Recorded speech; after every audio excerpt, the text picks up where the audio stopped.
On va essayer de partir dans 2-3 heures.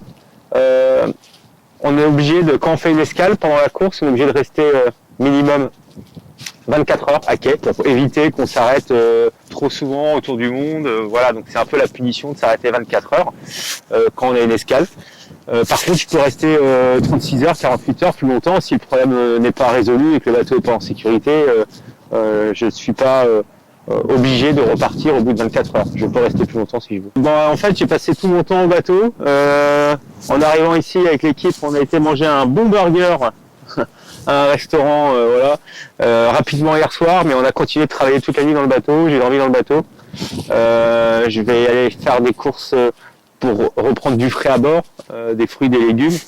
Mais non, j'ai pas eu hélas le temps de visiter. Pourtant, voilà, j'ai toujours rêvé, c'est la première fois que je vais en Nouvelle-Zélande, j'ai toujours rêvé d'arriver par la mer à Auckland.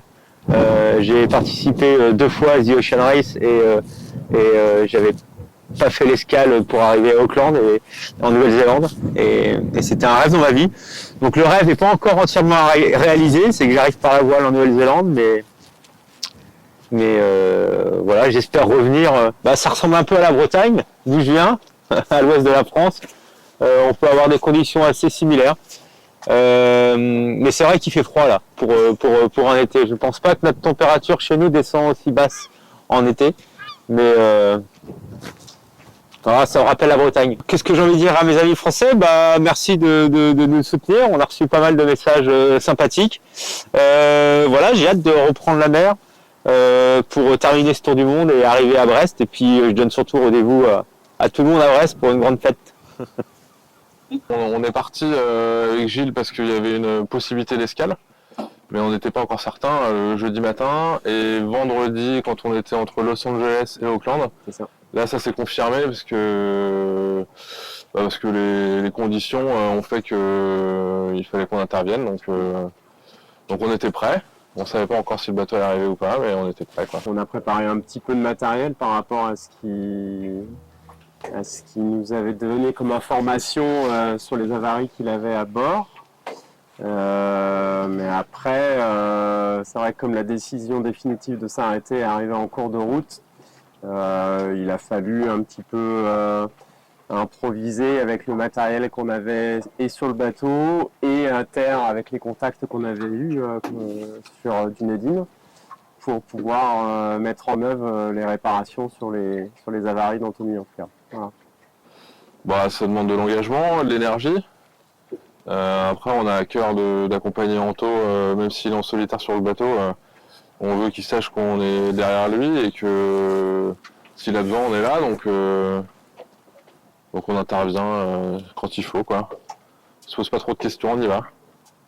Le bateau Anto peut naviguer en sécurité. On sait que depuis Cape Town, le bateau est plus à 100% de son potentiel. Mais on fait en sorte que les conditions de navigation soient correctes pour Anto. C'est un engagement physique énorme. Donc du coup, on sait que passé certaines conditions, il faut qu'on intervienne, quoi. Importante. Elles étaient indispensables.